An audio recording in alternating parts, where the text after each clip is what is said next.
Hello, everybody. Trying to run on time today. It's not been easy with all the technology, crazy stuff going on in the world. Cool. So while everybody's trying to populate, I'll play a little bit of Someday My Prince Will Come. How about that? See if I can get this to work here.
Hello, folks.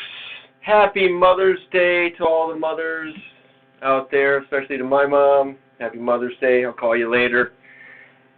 And, yeah, how's it going today?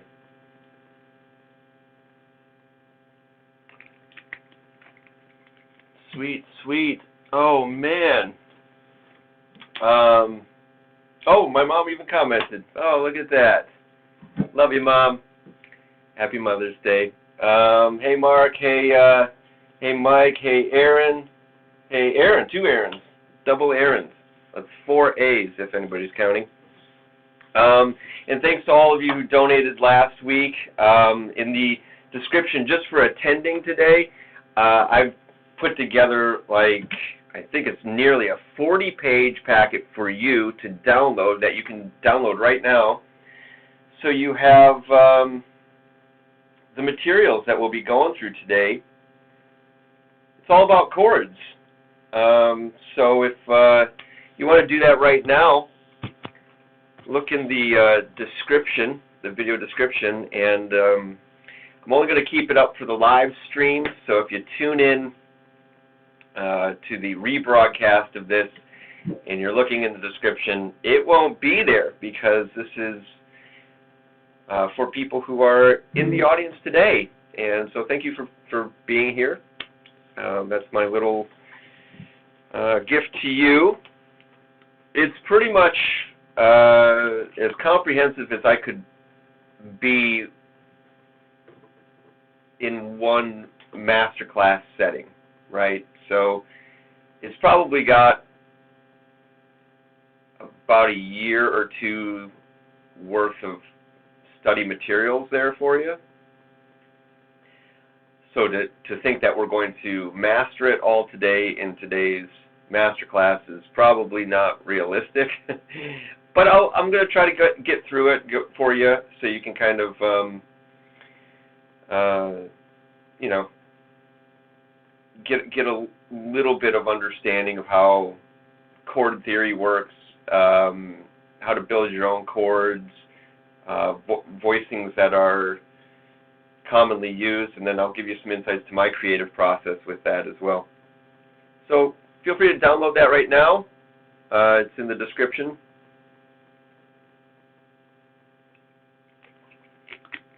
Hey Dooley, how's it going, buddy?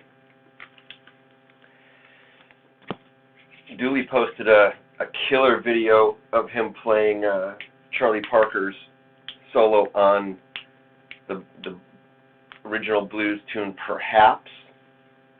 And we were working on that transcription together, and it was great to see you play it at full speed, man. Like, I was burning. It was so cool. Very tasty. It's a very tasteful solo. So I'm just stretching out right now. You guys should do the same thing. Just stretch your muscles out. Crack all those knuckles. It's not bad for you. It's good for you. Guess there are little nitrogen air pockets there. Need to get out.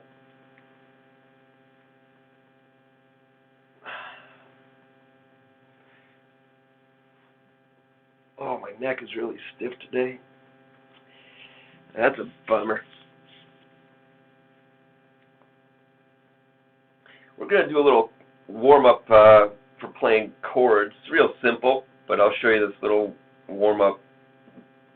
It feels early, even though it's like, 1 p.m. on a Sunday. I guess some of you who are on West Coast time in America, that is still early there, right? So let's do this. What we're going to do is we're just going to bar our first finger across the 8th fret of our top 4 strings. So I have a little kink in here. Try to work that out real quick.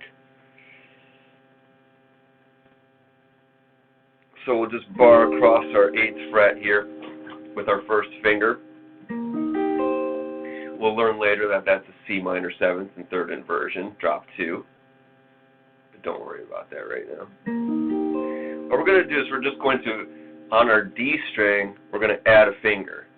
So we can play it like an arpeggio from like D to high E, like, and then add your first, add your second finger to the 9th fret of the D string and do it again.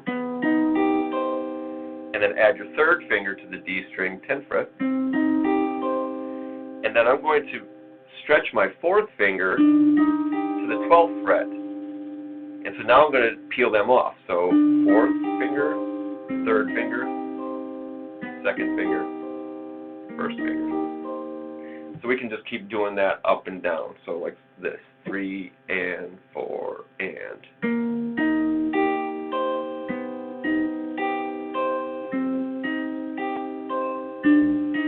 Back down. Back up.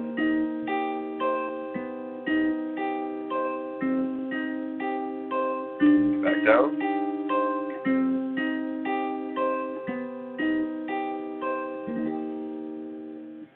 So that gives you a little bit of warm up for your fingers there. Gets your first finger muscle clamp with the bar muscle there. A little bit warmed up. Cool. So do that a couple more times if you need to. You can keep doing that.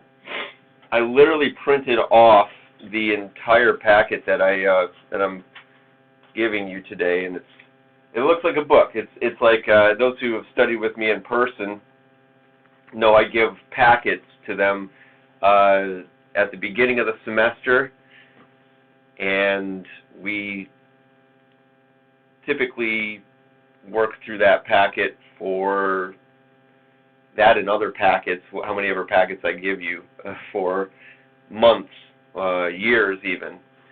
So don't be intimidated by this, enormous body of chord knowledge here. You're not expected to master this or even understand every nuance of it today, or maybe even tomorrow. It'll take you several weeks, not months.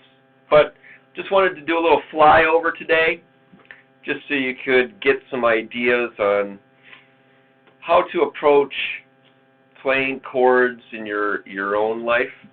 To be more creative with your chord playing. So let's dig into it. Everybody got that downloaded? Cool. Oh, Daniel still has his Country Lab guitar packet. Yeah, I mean, geez, that's pretty cool, man. I think I do too. Obviously, I still teach that class. So yeah, I think I might have added to it since you took that class with me, but that's really cool that you still have it. Hopefully, it's still giving you some cool benefits. I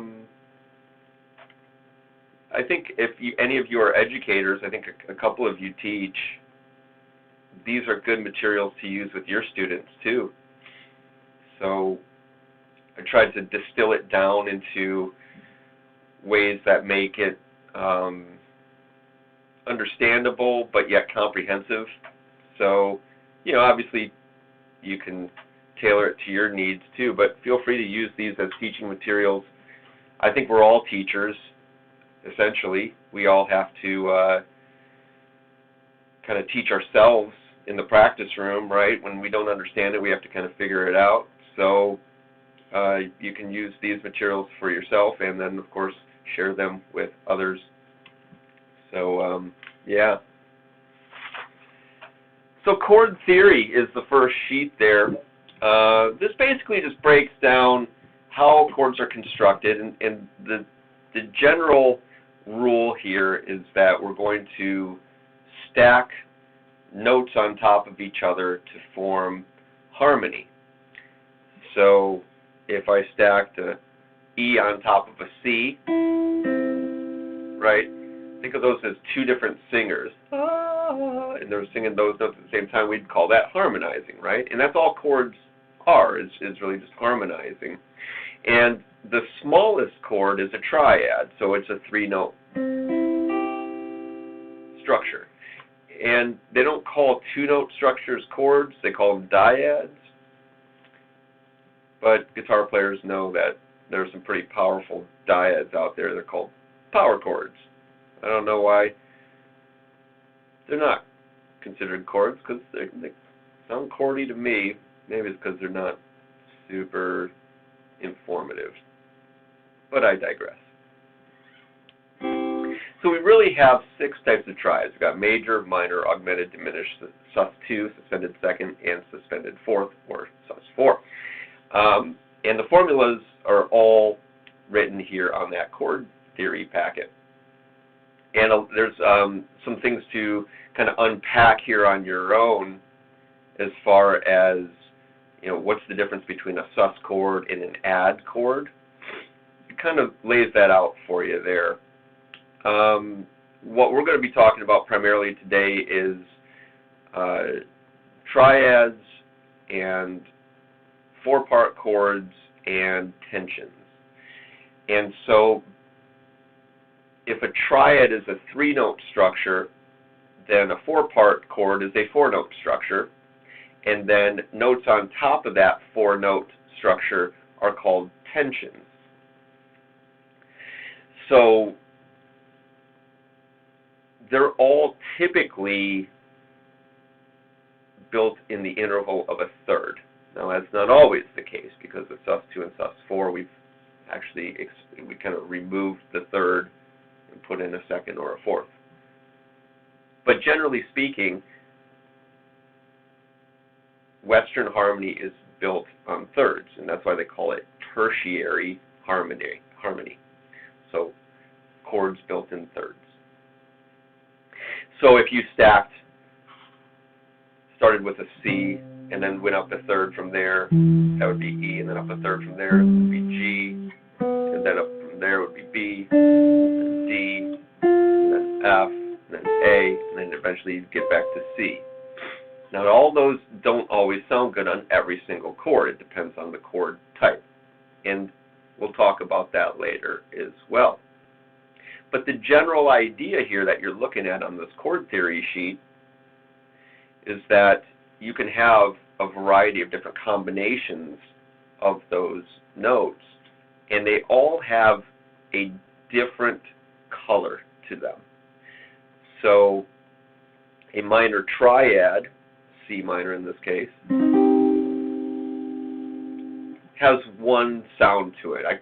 I look at it in terms of color, but if I now kind of added the note on top of that, I still have my original 3 notes, but now that added flat 7 on top, maybe it turned that shade of green into a little bit more of a forest green, as opposed to like an emerald. So that's how I look at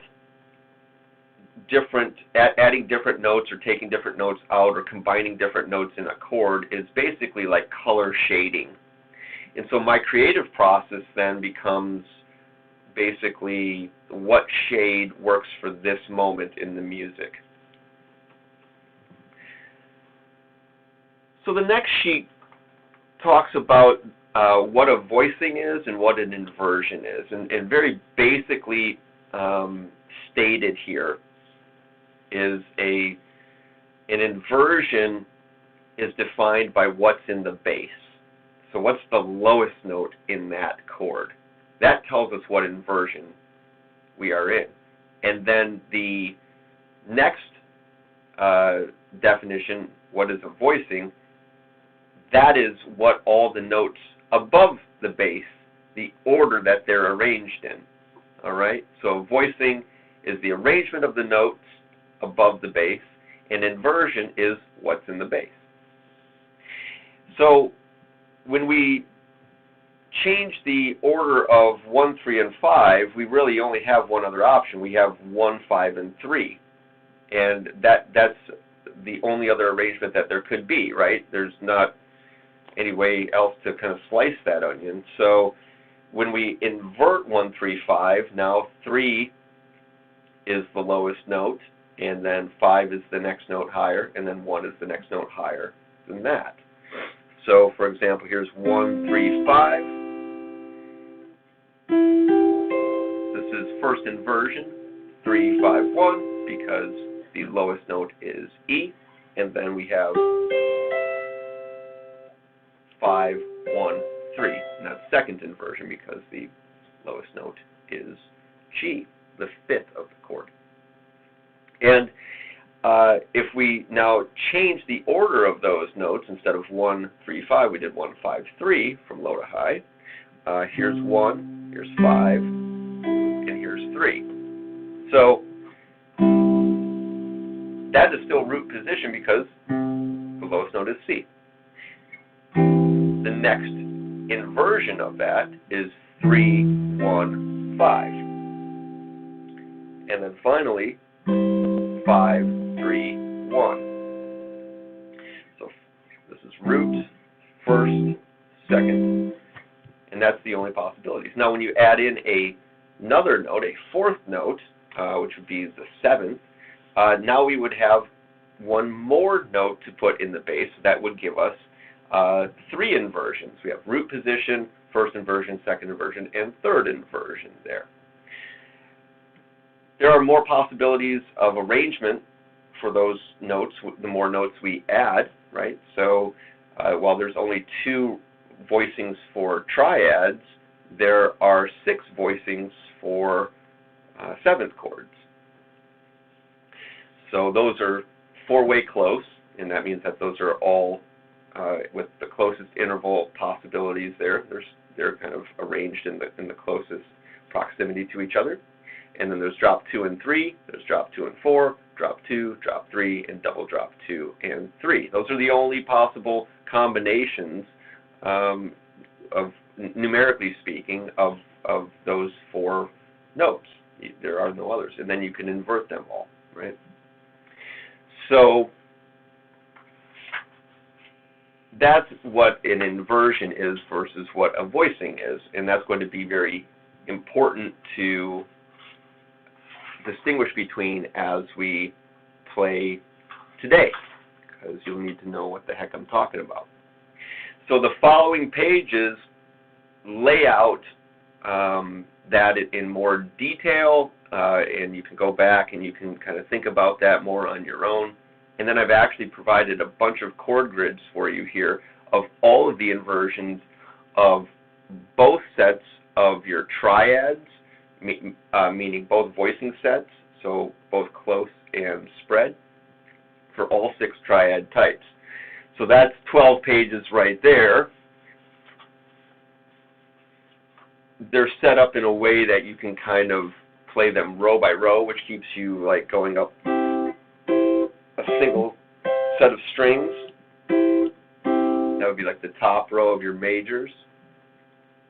Or you can look at them as a column, and you can play them across your fretboard. They kind of look like little Tetris pieces locking into each other.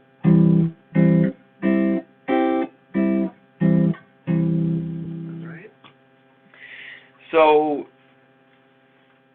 that kind of gets us a big chunk of the way through here. Like that's like, I don't know what, maybe 20 pages-ish.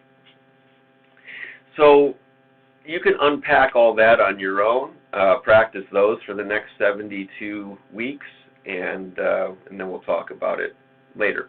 No, we're going to talk about how to think about those triads in creative ways. So turn to the page that says Triad Combinations within seventh chords. And this is kind of a cool sheet here, as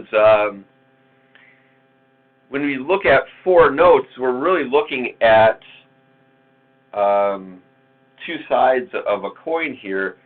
There's actually 2 triads embedded within that 7th chord. So on that sheet here, we have a bunch of different 7th chord types that we've already talked about, or at least kind of spelled out earlier on that chord theory sheet. And they kind of break them down again here in those same terminologies. So like major 7th is 1, 3, 5, 7.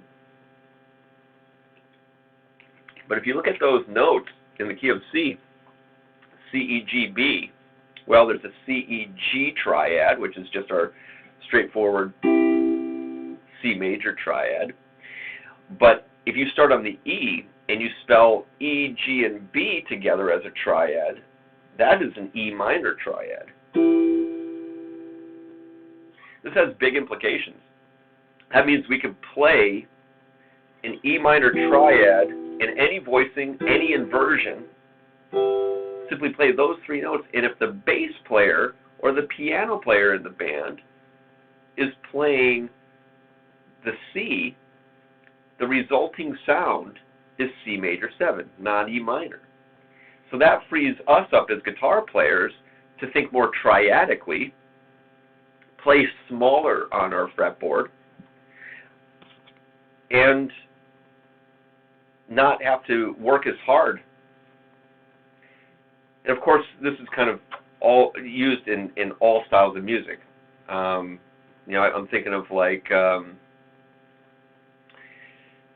Strokes have a song that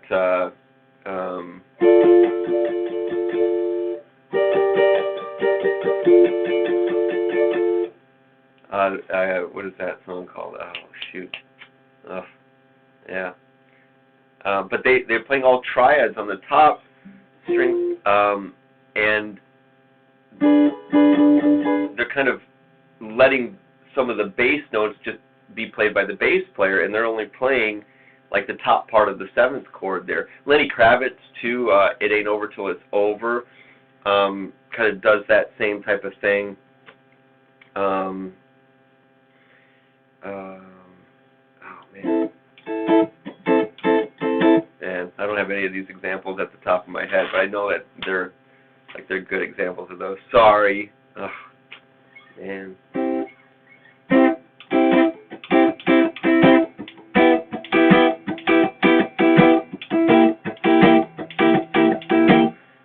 think it's something like that. And so he's kind of moving through that chord progression while the bass player kind of adds the bass notes, the roots to it.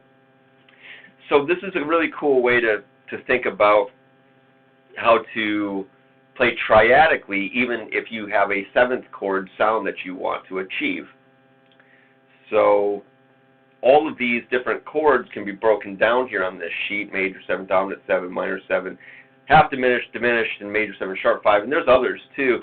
But you can basically just use the 3, 5, 7 portion of those chords and play triadically to generate those same sounds, as long as you have someone else covering the roots.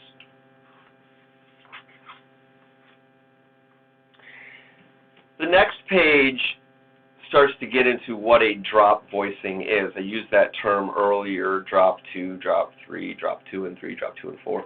And this sheet breaks down where that name comes from, and it's very simple. Drop voicings all kind of start with the 4-way close. So basically the 1, 3, 5, and 7, the most simple four-note structure. If you take the 2nd note from the top and you just drop it down an octave, that gives you a drop 2 voicing. If you take the 3rd note from the top and you drop that down an octave, that gives you a drop 3 voicing. If you drop both of them down an octave, that gives you a drop 2 and 3, etc. And so this sheet kind of shows you all of the kind of converting from 4-way close into drop 2s and drop 3s, drop 2s and 3s, drop 2s and 4s.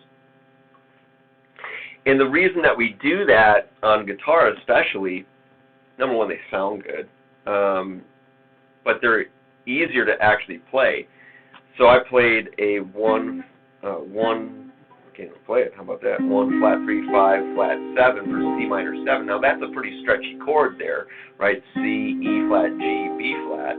I couldn't even kind of like really do it at first. So what we do is we'll take that 2nd note from the top, that G, and we'll place it down an octave, and then I'll refinger it, and it'll sound like this. So it still is a C minor 7th chord, right? But it's so much easier to play that way.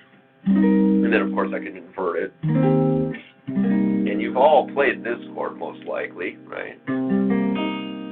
So that chord is the C minor 7 bar chord, if you will. That's really a drop 2. Pretty fancy. So on the next sheet, I've broken down all of your drop 2 voicings that are played on your top 4 strings. I recommend starting on your top 4 strings because they're less stretchy than playing your drop 2s on your middle 4 strings. And it gives you some high voicing options too. A lot of guitar players kind of play low. I think it's a good idea to kind of explore the higher register of your guitar. I mean, we have high notes for a reason, and you know, we are a treble clef instrument, so we need to really fully explore those highest notes, so we're not always just kind of like down in the muddy territory. That being said, there are some great voicings down in that territory too that you can use that I've put in here. So I think I put all the different string sets for drop 2s in this packet, all the different string sets for drop 3s, drop 2s and 3s, drop 2s and 4s, double drop 2 and 3 I think I put in here too. Those can kind of get a little stretchy, but I put them in here regardless. I wanted to give you the whole gamut, and that way we could have a comprehensive overview, or underview. Is there an underview? I don't know. Looking under the hood of chords. So what we're going to do with this sheet right now is we're just going to play that first column on the drop 2 voicings top 4 strings, and we'll do it in the key of F. So to read these chord grids, if you haven't ever read a chord grid before, look for the hollow circle. That's your root. So in the very first major 7th root position form there, the root is on the D string. And I want to play in the key of F, so I'm going to think D, D sharp, E, F. And then just watch the spacing between the notes. So notice that there's a fret gap between the root and the rest of the chord there. I have it notated with some fingering recommendations. It says 1, 3, 3, 3. You don't have to necessarily use that if that doesn't feel comfortable. I like going 1, 3, 4, 4. Some people might feel comfortable going 1, 2, 3, 4. Doesn't really matter, but yeah, different situations call for certain fingers that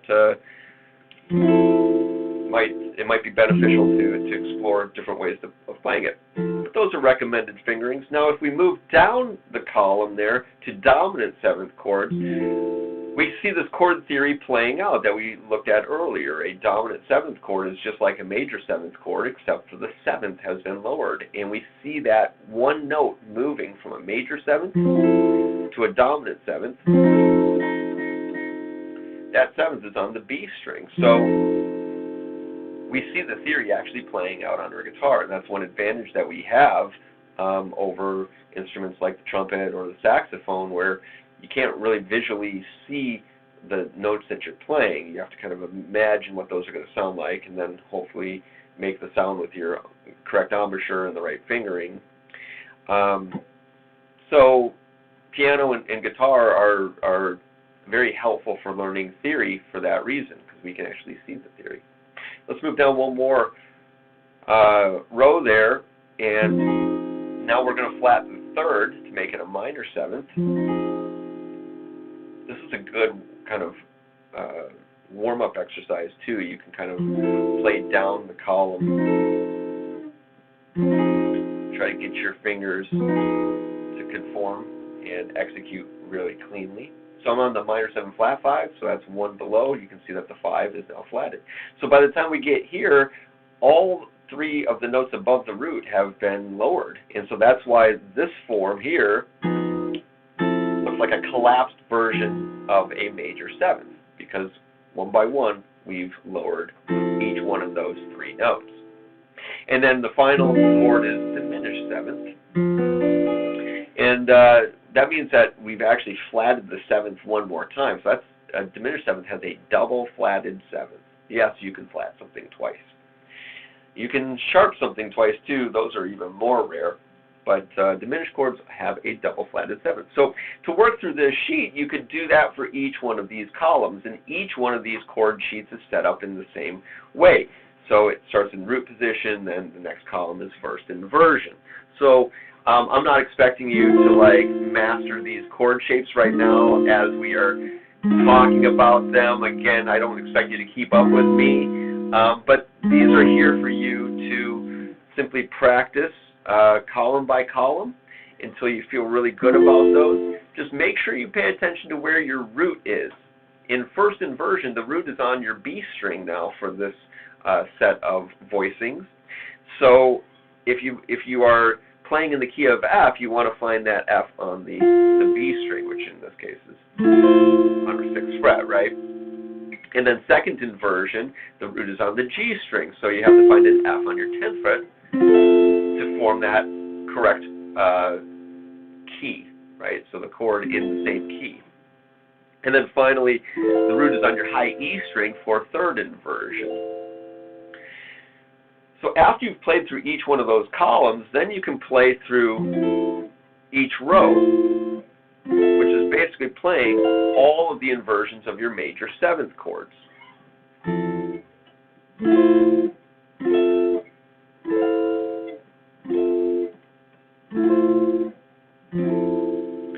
And you can practice just trying to transition between those, and that's a good kind of finger workout for you, and it also helps you to memorize those.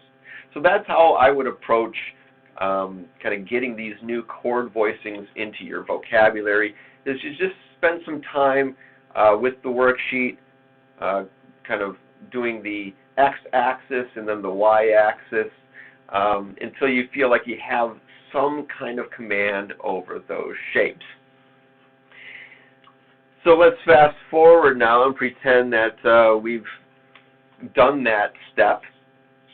The next thing that I've put in the packet for you is an etude using those exact voicings.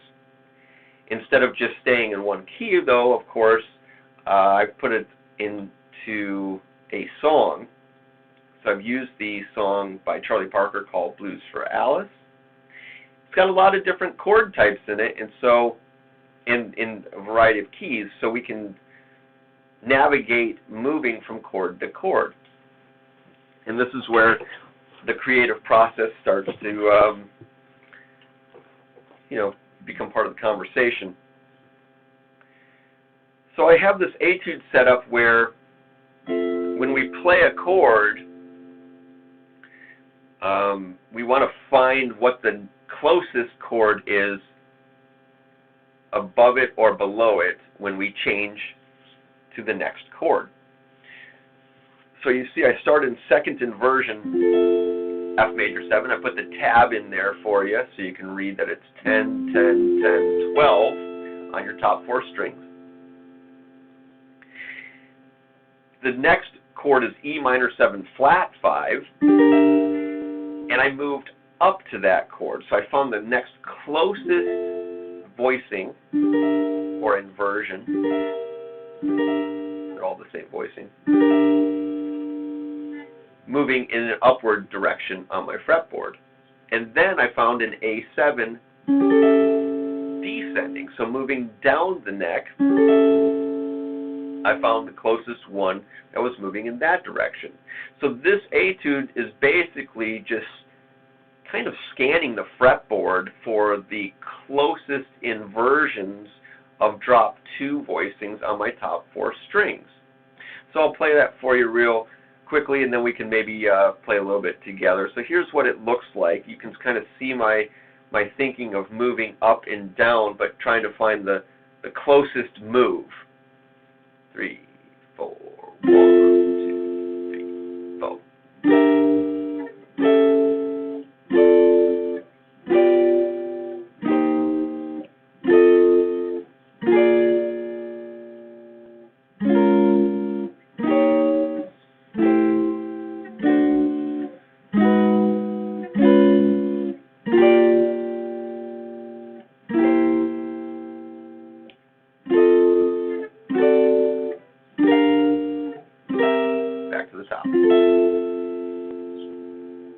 So I was never like leapfrogging around my fretboard. It's not to say that that's bad. I mean, who can argue with Steve Cropper on sitting on the dock of the bay?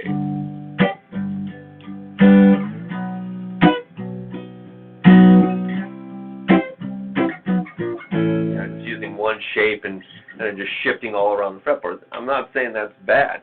at all. It's a great sound. But sometimes you want an alternative sound. You want to find something that is more closely connected, and that sound is called voice leading, where you have a smooth connection from chord to chord.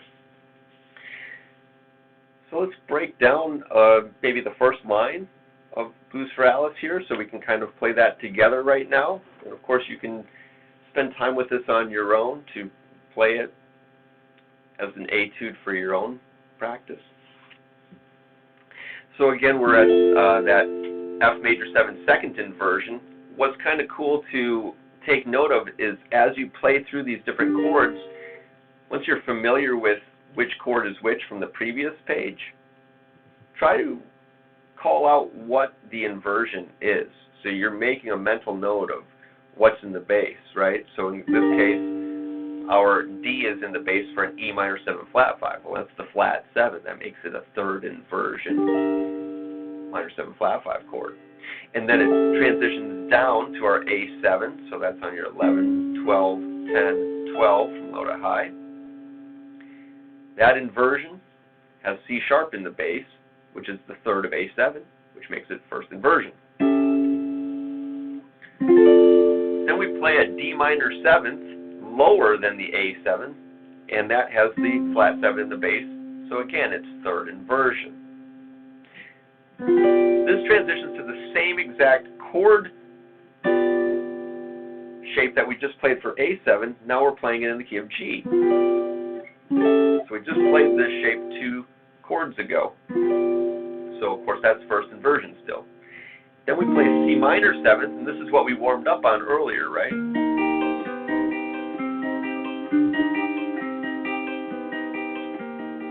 So now you know that it's a drop 2 on your top 4 strings in third inversion because the flat 7's in the bass. And we just played this chord shape 2 chords ago as a D minor 7. And then the etude has us move up to a second inversion, F7. Well, compare this back to the F major 7 that we started the line with. Right? That's a second inversion major 7. And just like playing down the column, you change one note to make it a dominant 7th, you flat the 7th. Well, the 7th is on the high E string. So you see that it is really related to that first chord there. When you are trying to learn these chords, try to make as many of these connections intellectually as possible. That way you are really getting a very clear picture of what's going on here. Shout out to Marvin Gaye. Cool. So let's see if we can maybe play those in time but slowly. We have a whole note followed by 6 half notes. So 1, 1, 3, 1, 3, 1, 3. And then let's even resolve it because, you know, music. So we'll resolve it to a root position B flat 7. That's in measure 5 there. That's on your 8th fret, 10th fret, 9th fret, and 10th fret from low to high on your top 4 strings. Okay, here we go. I'll count us in. 1, 2, from the top. Go. 1, 2, 3, 4. 1, 2, 3, 4. 1, 2, 3, 4. 1, 2, 3, 4. Well, if that was rough for you, don't panic. Shout out to Coldplay. Just keep trying to get those transitions, right? Identify where the tricky transitions are and just loop those chord pairs over and over and over again. Once you can get a little bit more traction with those chord transitions, then you can plug it back into the bigger picture and try the whole sequence again. But try to identify where those tricky spots are. Cool. So little philosophy statement on the next page from One Come Many. It's kind of the opposite of E pluribus unum, from many come one. The basic idea with that is, I feel like if you have a really strong foundation with understanding the fundamentals, like what are triads, what are seventh chords, then you can make small modifications and then those are easily transferable to all of the knowledge that you've built. For example, let's say you've memorized all of your major seventh chord voicings, so drop 2, drop 3, blah, blah, blah, blah, blah.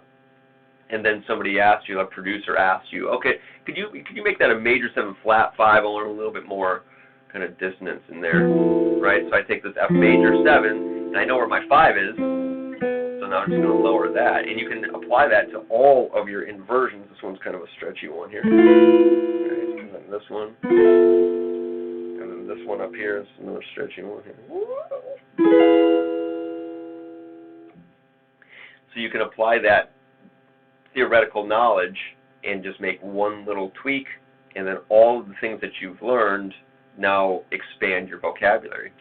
So that's what's going to happen right now when we take our drop 2s. Do we have any questions at this point about anything? This is all kind of like fundamentals, basic stuff.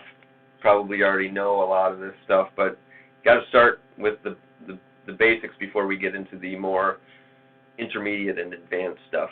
But feel free to shoot me some questions if you have any.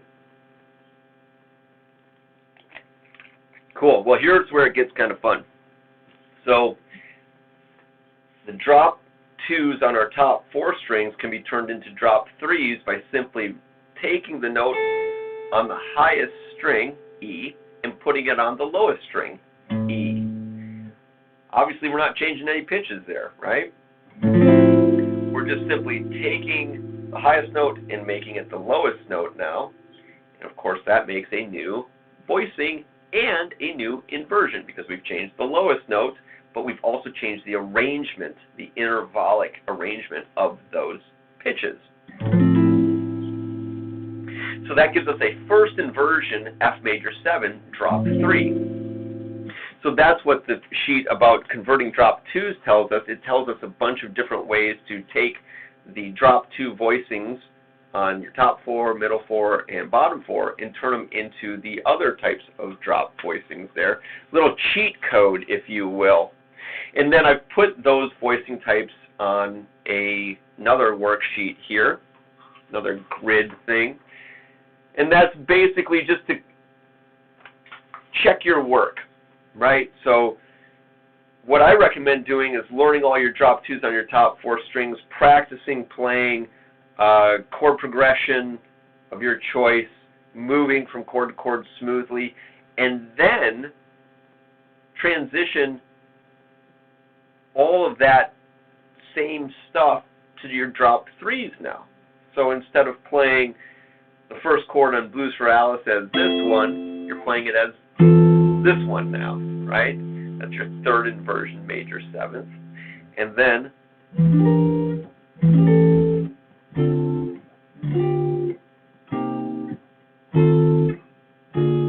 so I just converted all of the notes, all the chords that we just played in the Blues for Alice etude to drop 3s.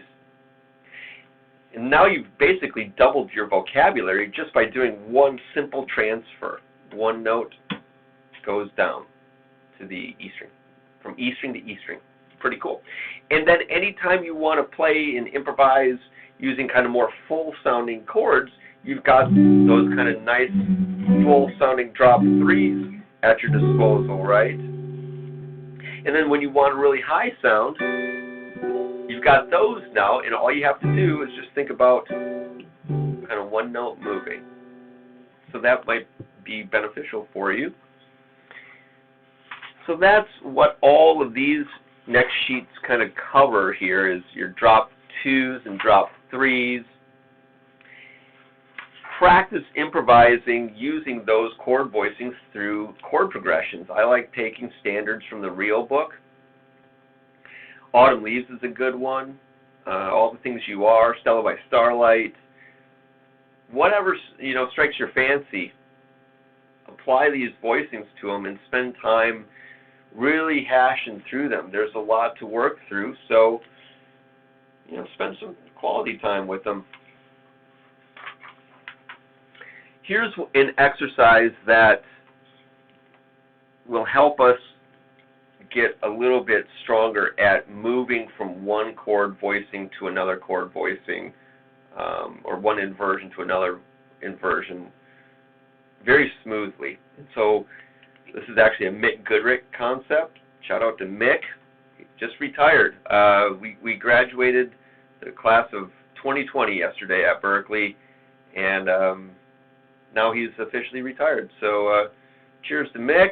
I know a lot of you folks have studied with him. I did, and he taught me a lot. And this is one of the things that I use in my practicing to, keep my chord voice leading sharp. So let's move to the page that says voice leading with diatonic chord cycles. This page can be used with any voicing. It's not voicing specific. You can practice this with each of your different voicing types. So let's take the diatonic triads of C major. Now this is where a little theory is very helpful to know. There are 3 major triads that are diatonic to a major scale. It's the 1, 4, and 5, so C, F, and G. There are 3 minor triads that are diatonic to a major scale. Those are 2, 3, and 6, so that's D minor, E minor, A minor. And there's 1 diminished chord, and that's the 7th, B diminished, in the key of C. So we could play all of those diatonic triads simply in that order, right? We could play C, D minor, E minor, F major, G major, A minor, B diminished, and finish up at 1 again, C major. So we just went right through the diatonic cycle by seconds, right? All of the intervals of the roots are moving by the interval of a second, a diatonic second. C to D, D to E, E to F is a diatonic second. That was ascending our fretboard, but we could play that same chord progression descending. So I'm still going to play C, D minor, E minor, F, etc. But instead of moving up fretboard, I'm going to move down. So I'll start with this C triad on my D, G, and B strings, 3, 2, 1, 10, 9, 8 frets. And I want to find the closest D minor moving down the fretboard. And that gives me second inversion. And then I want to find E minor. That gives me first inversion. F major in root. G major in second. A minor in first. B diminished in root. C major in second. So that was still playing the diatonic triads of C major in seconds, moving by seconds, but we had a vastly different result both physically and sonically.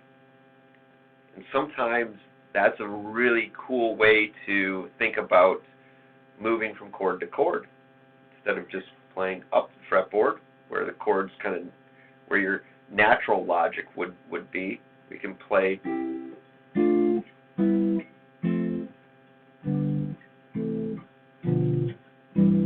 through a chord progression in a different direction, and it will have a really interesting and intriguing sound. We could also do that same idea with 7th chords, right? So I could take any voicing, we can stick with our drop 2s on our top 4 strings. C major 7, descending to D minor 7, that would be 3rd inversion, and then E minor 7th and 2nd inversion, F major 7th in 1st inversion, G7 in root, A minor 7th in 3rd, and B half diminished. This is no longer longer fully diminished because when we add the flat 7, it's now a minor 7 flat 5 chord. That's in second inversion. And then C major 7 in first inversion. E's in the bass. And we could keep going from there, right? So I started in root position, but I ended in first inversion. So now I can keep going, D minor and root, etc., right? Now I'd have to transition to my middle 4 strings and then my bottom 4 strings, or I could just take it up an octave, right? We could start in first inversion and then move down from there. Again, I'm flying through these, but the idea here is that you are going to take the time to really think this through on your own. The concept is pretty simple, but actually working out all of those transitions, it's gonna, take some hours to do all that. But that's okay.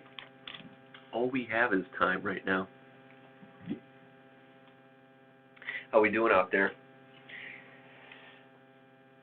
Any questions about anything? We're about an hour into our live stream right now.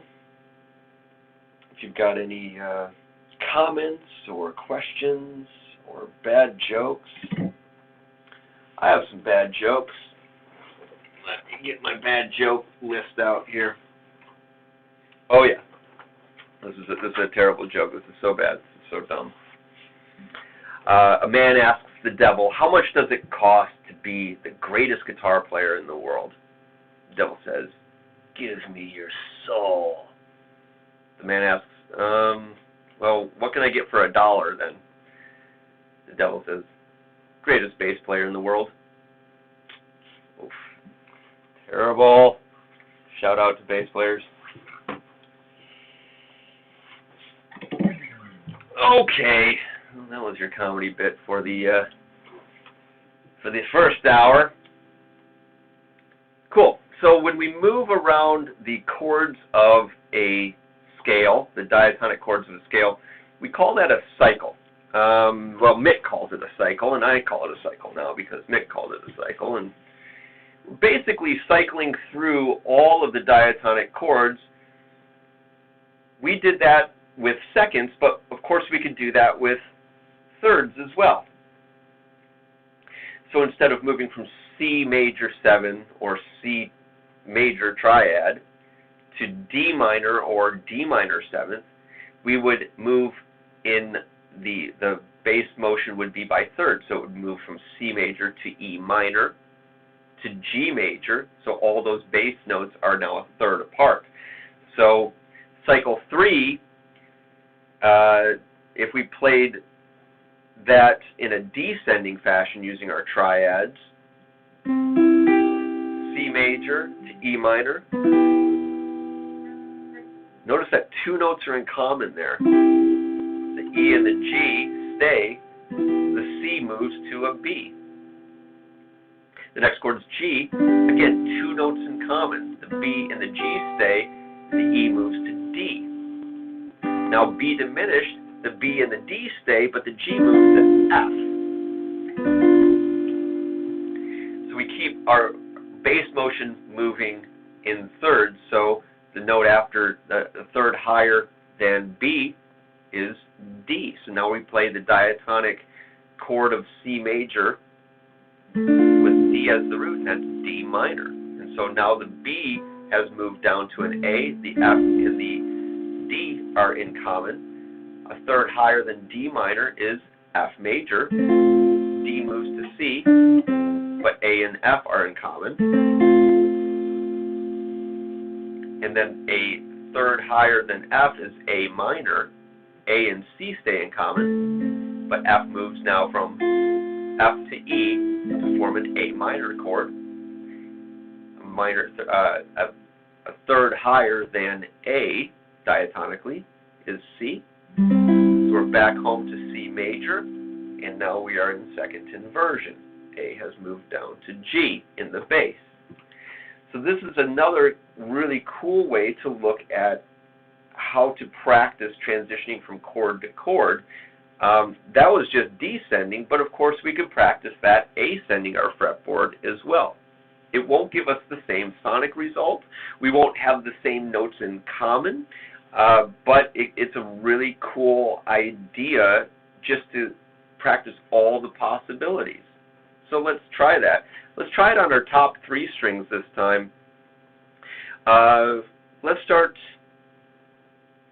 in second inversion. So G, C, E, open, 1, open.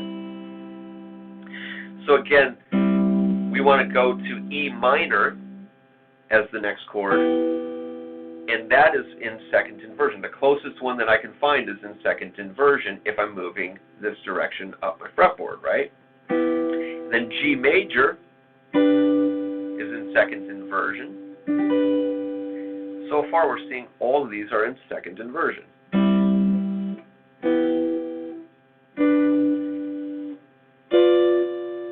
So that's going to be a B diminished, also in second inversion. So as we are moving up the fretboard, we see a new pattern emerging. Cycle 3, moving up the fretboard, gives us a uniform inversion from chord to chord. So we can continue that up to, after B diminished is D minor, and then F major. Whew, running out of room. So we'll take it down an octave. After that's A minor, and then after that C major. You've probably heard this in songs, or I mean certainly in compositions. I think I've probably heard that exact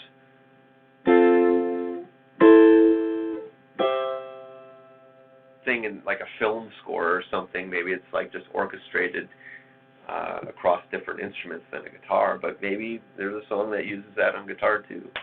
But what the idea here is that it's opening our mind to a lot of new ideas sonically, you know. So if you're playing through a chord progression, you can easily, when you practice all these a lot, you can easily transition from chord to chord in whatever direction that your intuition tells you to move in. You can practice that for every single interval. So cycle 4, cycle 5, cycle 6, and cycle 7. Those are pretty enlightening.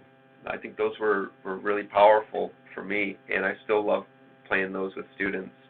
And yeah, it's a lot of fun. Now you can do that with more than just the major scale. You can do that with melodic minor, all the diatonic chords in melodic minor, or harmonic major. I've written out all the diatonic chords at the top of that sheet there for you, so you can practice all of those in your own time. I've also written out the behaviors of what cycle 2 ascending does versus descending and all that, so you can study that, and those kind of give you some more insight as to what to expect and how to think about transitioning from chord to chord. You can do that with triads, and you can do that with seventh chords. Any voicings work with this concept. Cool. All right. Now, most of you who have studied with me in person, you already know all that garbage, which is why I'm kind of flying through it, because you're like, yeah, get to the good stuff. That was an hour wasted of my time there, Sapp. Well, I'm sorry. But if you turn the page, we'll start talking about shell voicings, and this is something that I don't think we've talked about.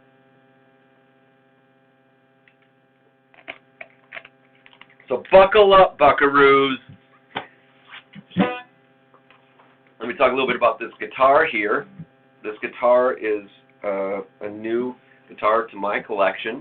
I'm not a collector. What am I saying? This is by Jason Banning. Let me see if I can grab that.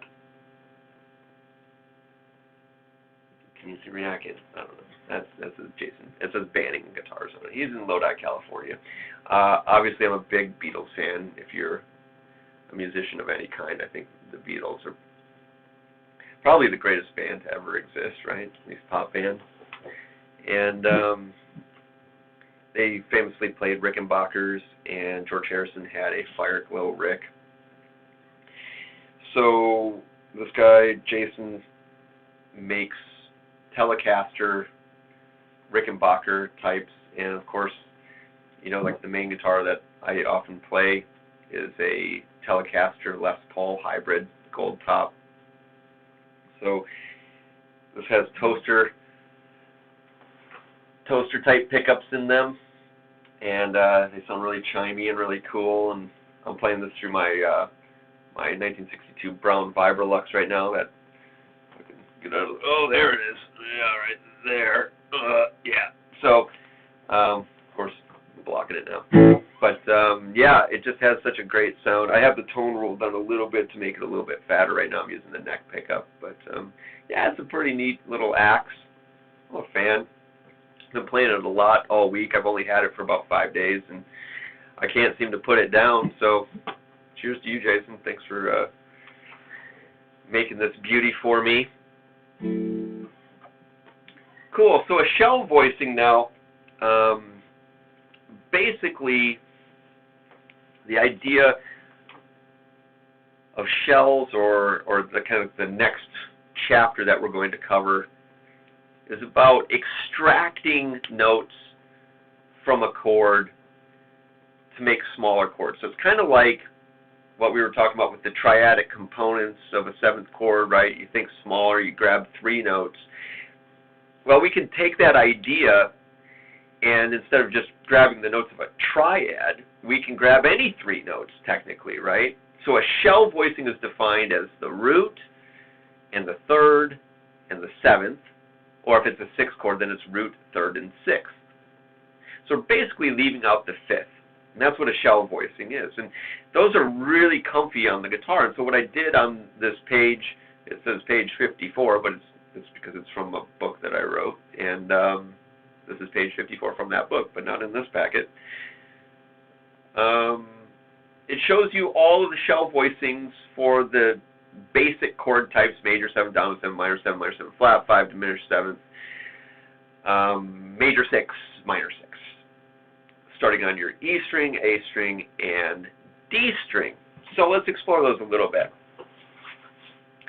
So key of G, low E string has the G, skip the A string. We have the 7th on the D string, which is on your 4th fret, and then you've got your 3rd on the 4th fret of the G string. So that gives you a G major 7 sound, right? We don't really need the 5th. It doesn't really tell us too much more. So this is so much easier to play, and it gives us all the information we really need. And of course, we can make that into dominant by simply flatting the 7th. We can make it into a minor 7 by flatting the 3rd, the same stuff we did earlier. Notice that there's no 5th here, so this actually is the same for both minor 7 and minor 7 flat 5, because there's no 5 to really tell us if it's minor or minor 7th. So we can use it for both. Major 6, this is 1, 6, 3. And then minor 6, and also diminished 7th. My throat's really dry. I'm going to keep drinking.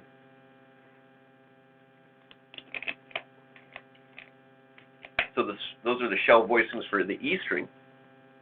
The advantage of having shell voicings is that we can start adding in other notes on top. So we can add in tensions. And shell voicings on the guitar are oftentimes the basis of, not bassists, but basis of playing chords with tensions on them. So, excuse me, like I'm playing a major 7 with a 13 there. I just added the 13 on the B string, and etc. So that's where we're going with this. We haven't gotten there yet, but that's where we're going. So we could do that with our A string shell voicings as well. So again, your root's now on the A string. So I don't know, pick a key, any key, D. 5th fret, A string. Major 7th has the 3rd on the D string and the 7th on the G string there. Notice that that's kind of the opposite orientation from where we just came from, right? Our shell voicing from the low E string has the 7th on the D and the 3rd on the G, whereas the shell voicing on our A string, starting on our A string, has the 3rd on the D and the 7th on the G. Make that into a dominant by lowering the 7th, make that into a minor 7th and a minor 7th flat 5 by lowering the 3rd, make that into a major 6 by playing the 3rd and then the 6th on the G, and then minor 6 and diminished 7th by lowering the 3rd there. And you can do the same thing starting on your D string, right? So let's play key of G again. So now the root is on the D string, so G is on 5. Play your 3rd and your 7th. A little stretchier on these strings because of the tuning of the B string. Make it dominant 7th by lowering the 7th, minor 7th by lowering the 3rd, major 6, minor 6. Those are your shell voicings. And then you can tack notes on top on the available strings above that. Turn the page. So tensions are the notes above the chord tones. Man, I need another drink. Super dry. So in the key of C, the chord tones are C, E, G, B. That leaves us the notes above that, D, F, and A. Now on a C major 7th chord, the F just doesn't sound that good. It sounds too dissonant. Major chords aren't really supposed to sound super dissonant, right? So we don't want to have like a, sounds a little rough there. Because it gives us that tritone on the C major 7th. Doesn't give us the quality of a nice resolved chord, like, right? So there are certain notes that are available on certain chord types, and at the bottom of this sheet, I've listed those out. You could have a 9 on the major 7th, or a sharp 11, or a 13 on a major 7th. They're all down there. Minor 7ths typically they sound like minor 7ths if you they still retain the sound of a minor 7th if you put a 9 or 11. If you put a 13 on it, it sounds cool, but it sounds less like a minor 7th, and it kind of sounds more like a dominant chord, and that's used in a lot of funk music. It's great. I use it all the time, but as far as like just retaining the minor 7th quality, you want to avoid the 13 on a minor 7th chord. Half diminished, the 11 is a good one to add on to that one. Diminished 7th, you can add the 9, the 13, or the major 7th as a tension. Sounds pretty cool. Here's a drop to D diminished 7th. Here's a diminished major 7th. So I'm just placing the major 7 in place of the double flat 7 there. Really strong but cool sound. And then dominant 7ths have the most options. You can play 9s and 13s, or you can alter those 9s and 13s. You can play flat 9 or sharp 9, or a flat 13 and a sharp 11. So, yeah, that starts to make this cake be even more stacked, right? We're layering more and more notes on there. And the whole idea, again, is to shade these chords in certain ways that we feel achieves a certain creative aesthetic. So we can start being really creative with these now, right? So like if I took a G major 7 shell voicing from earlier, and I decide to put a 9 on top of it, I put the 9 on the high E string there. Sounds awesome. I could take that shell voicing, again, G major 7, but starting on the A string, and then I'll put the A on top of that one. You can hear it's still a G major 7 sound, but the voicing's different, but the chord quality is the same. So you're expanding your chord vocabulary that way.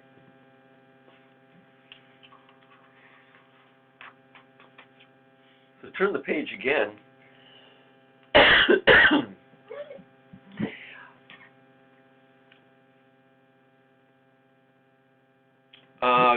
questions here. What is the harmonic major scale? Harmonic major is a major scale with a flatted sixth. So a harmonic minor scale is known for the interval from the flatted sixth to the major seventh. So I'll do it in the key of A. So A, B, C, D, E, F, G sharp. That F to the G sharp there is the, I would say the, I guess the featured, it is the feature of that scale, right? So we could just make that major by making the third note C sharp and then keeping all the other notes the same, and it would still have that harmonic quality,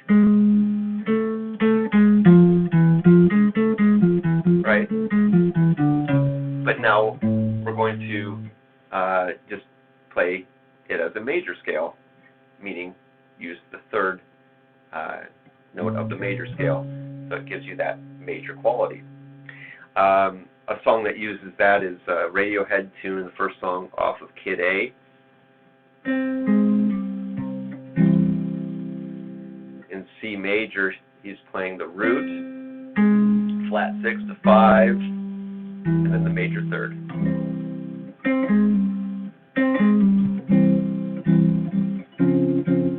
And he's playing shell voicings after that.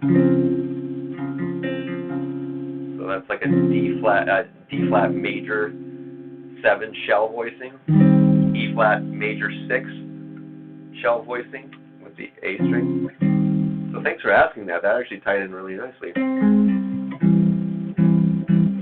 Now YouTube's going to flag me from copyright infringement.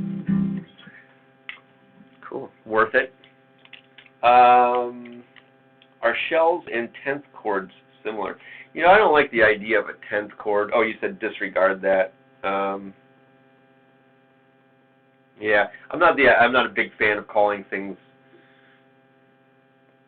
10ths and 12ths and 14ths. I think that's kind of that's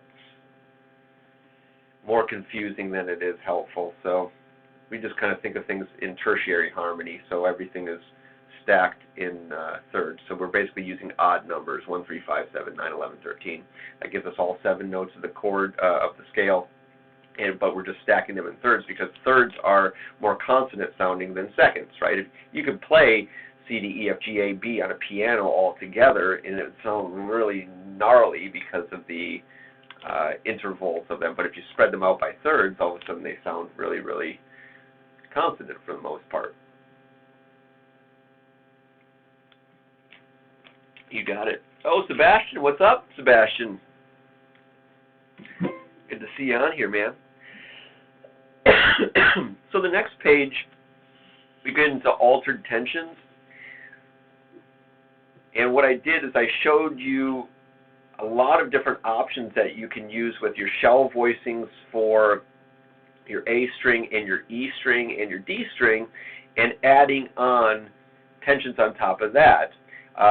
Altered tensions give you a darker sound than natural tensions do. So a natural tension is one that naturally occurs in the scale. For example, in the key of C, the natural 9 is D.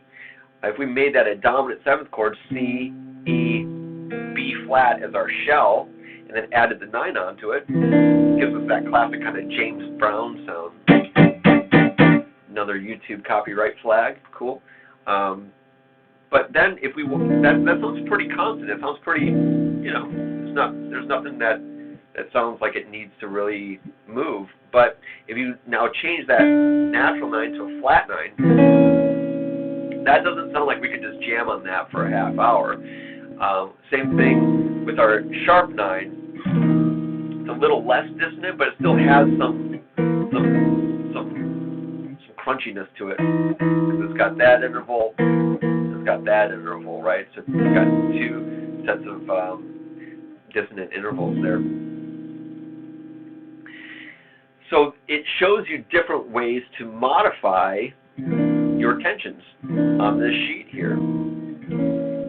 And if you're playing any kind of jazz stuff, tensions on dominant chords especially make it sound more stylistically appropriate. So if you just played like a C7 drop 2, sometimes that sounds a little too plain for jazz.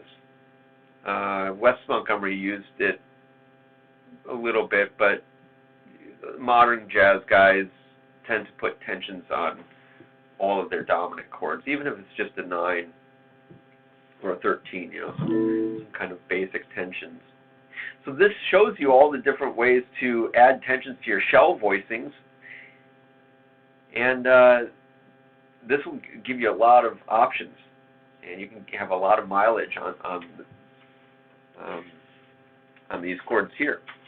So that's one way of incorporating tensions into your playing. It's just simply learn all your shell voicings and then stack on top of that the available tensions.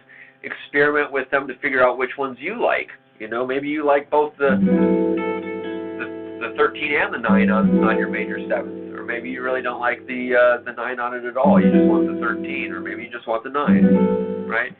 You get to choose, right? It just depends on what kind of meal you're making, right? What ingredients you use is up to the chef. So that's one way of approaching tensions. Now another way, as my throat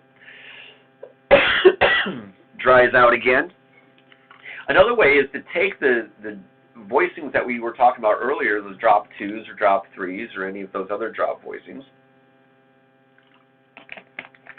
and instead of kind of tacking on a note like we did with the shell voicings, what we could do is we could substitute in a note. So we could choose to substitute maybe an 11 in place of the 5th on a D minor 7, right? So if we took like our standard drop 2 D minor 7th chord, 5, 7, 5, 6, I'm playing from low to high the root, the 5th, the flat 7, and the flat 3. I could simply substitute the 11th note, which is G, in place of the 5th. And so that would now give me root 11, flat 7, and flat 3. And so that's a D minor 7, 11 now. It's also easier to play. One cool thing about the guitar, it seems like the longer the name is of the chord, the easier it is to play on the guitar. So like a D9 sus 4. You know, it's like one finger across the 5th fret on the A string. So when we start to substitute notes in these voicings now, sometimes we start to get new chords, and sometimes we get old chords. For example, if I took a C major 7 drop 2 in first inversion, but I'm playing the 7, this is a stretchy one on our middle 4 strings. I'm playing the 7th, the 9th, the 5th, and the 8th frets on our middle 4 strings. Good luck with that one. That's a good stretchy one. Don't hurt yourself. If I put the 9 in place of the root, so in this case I'm playing a D, I'm going to put a D in place of the C, C major 7. That C has now moved up to D, makes it easier to play, but look at what it yields. It's an E minor 7th chord. So to kind of break it down, we basically just played a C major 9, assuming that someone else is going to play the root, right? The bass player usually does. So we can play an E minor 7th chord, or any inversion of our E minor 7th chords. As long as that bass player is playing a C, it's going to sound like C major 9. So now we can simply think in terms of those old voicings that we've memorized, that we've already put the work in. We know all of the inversions of E minor 7th. now that becomes a C major 9 sound. So on the next page, I've put, next couple pages, I've put some chord equivalencies. And so the first one that I list there is the C major 7 with a 9-for-1 substitution. It yields an E minor 7. So a C major 9 and E minor 7 share the same notes, except for the C, of course. So there's a whole bunch of new chords that are yielded, but a lot of those are chords you're already familiar with. So an E minor 7 flat 5 is really a C dominant 7th with a 9. And just to prove that, maybe you don't recognize that up here, but if you played E minor 7 on your top, E minor 7 flat 5 on your top 4 strings that we played earlier, and then played the C in the bass, that's the James Brown chord. I'm just leaving off the Bootsy note. I'm simply playing E, B flat, D, and G. That's an E minor 7 flat 5. And then you can just play it on your middle 4 strings. Right? You can use that every day, every night. C7 with a flat 9 is E diminished 7th if you substitute the flat 9 for 1. Here's a C7 chord in first inversion.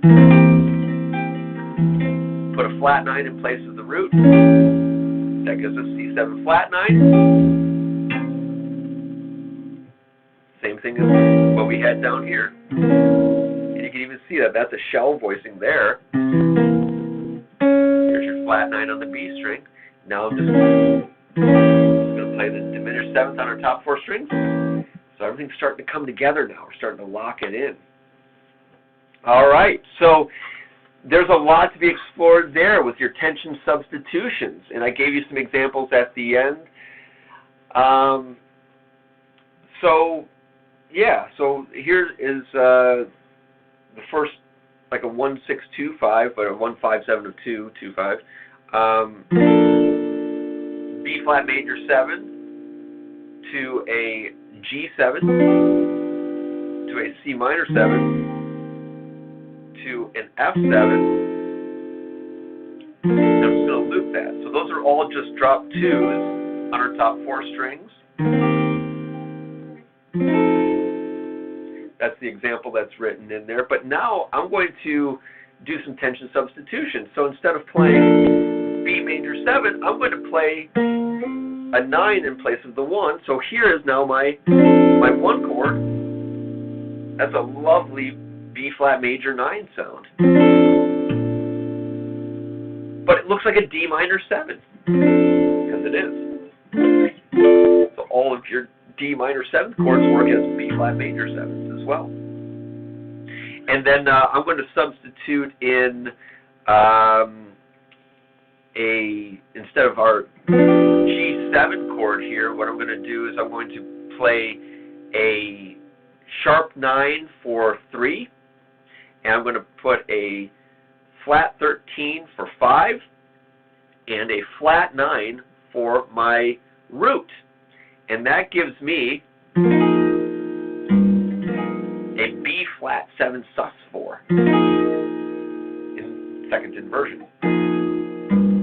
So that gives me a G7 altered sound. I'm just putting the bass note down there, so our reference.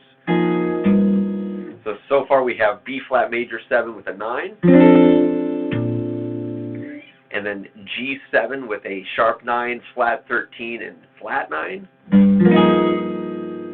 And then C minor 7, I played like this earlier. Now I'm just going to put an 11 in place of the 5. So my 11 is on the high E string, my 5's on the high E string, so I'm going to put the F. That's a nice little C minor sound there. C minor 7, 11. And then the F7, instead of playing it in root position, I'm going to put a sharp 9 for 3, and I'm going to put a flat 9 for 1. And that gives me a third inversion A flat dominant 7th chord. So all together it sounds like this.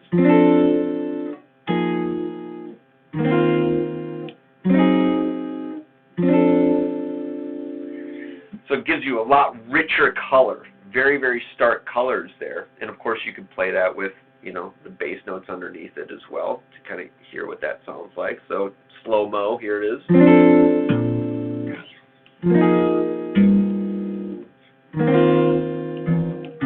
Sorry.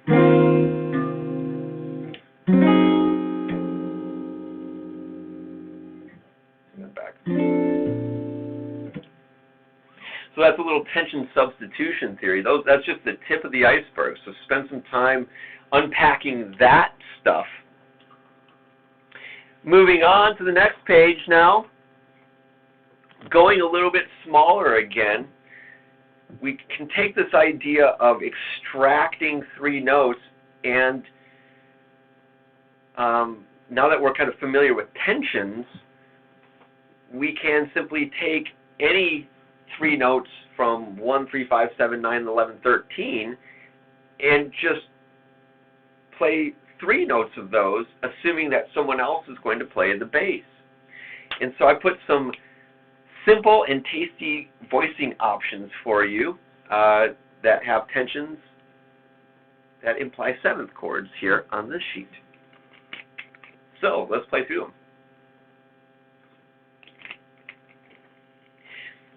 In a solo guitar situation, it's sometimes good to have full chords, so you're really outlining the sound. Doesn't sound too abstract. But if you're in like a fuller ensemble, let's say anything from like a combo up to a big band, there's a lot of sound going on often, and sometimes we just need to shrink our chord size so we're not overflowing the cup, right? We don't want to add too much to the mix where it just sounds too jumbled. So 3-note voicings are a good way to kind of stay out of the way of other people while still adding some content here. So here's some 3-note voicings that imply bigger chord sounds. So 3, flat 7, flat 3, flat 7, and 9 on a D minor chord. The 3rd, 5th, and 5th frets on your D, G, and B strings. There's no root there. If I put my root there, it's a shell voicing with a 9 on top. But I'm just leaving the root off, and that gives me a 3-note voicing. And then G13 is the next chord, 3, 4, 5. Again, it's kind of like our E shell voicing, but I'm leaving the root off, and then I'm adding a 13 on top. And then this is like our C6 shell voicing, but I'm leaving the root off and adding a 9 on top. So that gives me a C6-9 sound. That same shape is like that D minor 7 with the 11 that I played earlier, except again, I'm leaving off the root. So 5, 5, 6, it sounds like a D minor 7 chord with an 11. And then G7 here, notice this is like the bottom 3 notes of our drop 2 on our top 4 strings. I'm just leaving off the 3rd on top. I'm just playing the bottom 3 notes of that. And then C major 9. Well, this is like that B flat major 9 that we played in the previous example. Again, I'm just leaving off the top string. So there is the 5-7-5 with the C in the bass there just for reference, but I'm assuming that the bass player is going to play that C and give me that nice full major 9 sound. So you can see these small chords have a big sound, and you can practice with these different shapes to give you some more kind of creative ideas on how to comp around here. What I did is I filled out the whole page with major 2-5-1s and minor 2-5-1s, so you get some different options. And there are more. There's more that I didn't put on here. So this is just, again, the start of the rainbow. There is no end to the rainbow, right?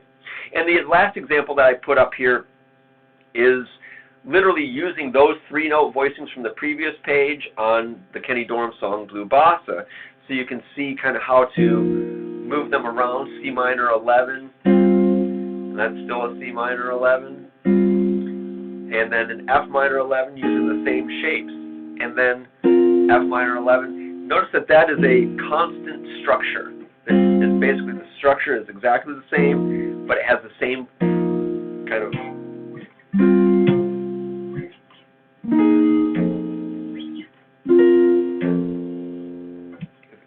it's versatile, but it has we can use it in different ways. Some people call them chameleon chords too, because you can change how they sound. Because again, we're only taking 3 notes, and 3 notes have big implications, right? Depending on what's in the bass. So yeah, let's see if we can maybe play through this really quick as our final little project here. And feel free to shoot me any questions that you might have. I'm going to get a backing track happening here. Go ahead and just work through those voicings right now. Kind of scope them out.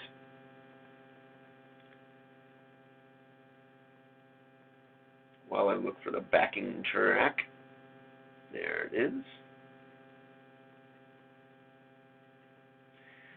Cool.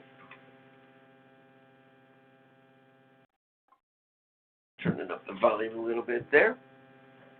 So we've got the first 4 measures there, and then the D minor 7 flat 5. That looks like a drop 2 on our middle 4 strings, just leaving off the root. And then this looks like an A flat minor triad. Well, it is an A flat minor triad, but it's really a G7 flat 9 with A sharp 5. And then a G minor triad with C in the bass. Sounds like C minor 9. This is a sus4 triad, a B flat sus4. Again, over a C makes it a C minor 11 sound. I use that E flat minor for this E flat minor 9 chord. This is the chord that we played on the first page of the 3-note voicing sheet on the previous page. Just moved up instead of D minor 9. This is an E flat minor 9, and then the A flat 13. Just like the G13 we played on the previous page, and then the D flat 6/9, that was just like the C6/9. Everything's just moved up 1 fret. And then here's that chameleon chord on measure 5 that we played for D minor 7 flat 5. Now it's functioning as a D flat major 7. It's this chord, right? D flat major 7 drop 2, middle 4 strings. We're just leaving the bass note off. So that's kind of a cool connection there. D flat major 7 and D minor 7 flat 5 really have the top 3 notes to be the same. It's just the bass note that's a half step apart. In measure 13, I take that same idea for D minor 7 flat 5, but I put an 11 in place of the 3rd there. So that gives me this voicing. And then I move that up 3 frets, and this is a great move for an altered dominant chord. You can always take your minor 7 flat 5 chord and move it up 3 frets, and that gives you a really cool altered dominant sound every time.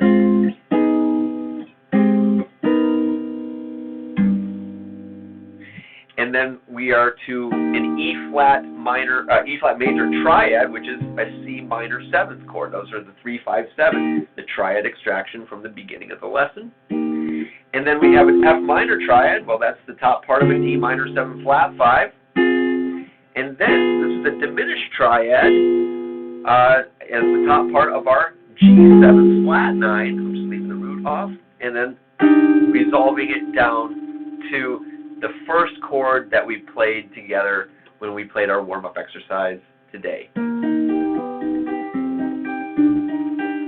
There it is.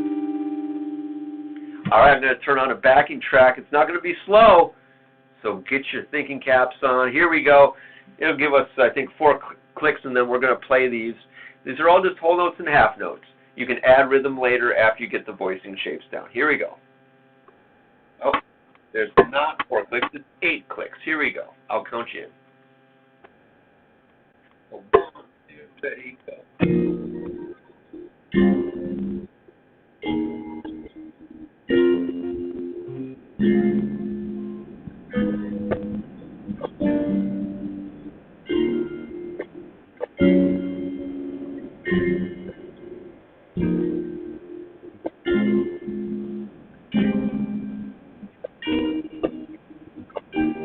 Fast change.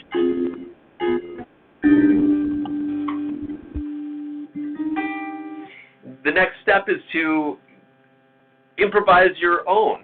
Move around using different string sets, mix and match stuff from drop 2s and drop 3s and shell voicings with tensions and 3-note voicings and triadic extractions, all that stuff. Combine all of those elements and comp through songs using that exact approach. All right, so I'm going to just improvise a little bit on Blue Bossa for you here. Here we go.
All right, so that was the chord theory, chord voicings, chord creativity masterclass.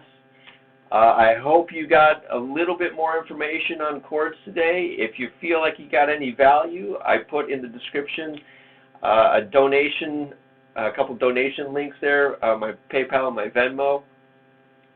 I appreciate any contributions to that. And have some fun with this packet. There's a lot to unpack here. And, of course, I teach privately, and we can unpack a lot of this stuff together and go do a deep dive on any one of these things, as each one of them have a lot of potential to explore. So hit me up at Colin at colinsapp.com, my email for private lessons. Love to work with you. Thank you for joining. I really appreciate you guys tuning in. It's great to spend some time with you on this Sunday. Enjoy your Mother's Day. Give your mothers a virtual hug and kiss if you're not near them, or give them a real one if you are quarantining with them. Take care of yourselves. Stay healthy. Stay sane. And I'll see you next Sunday. We'll be back here doing it again next week. Thanks so much, guys.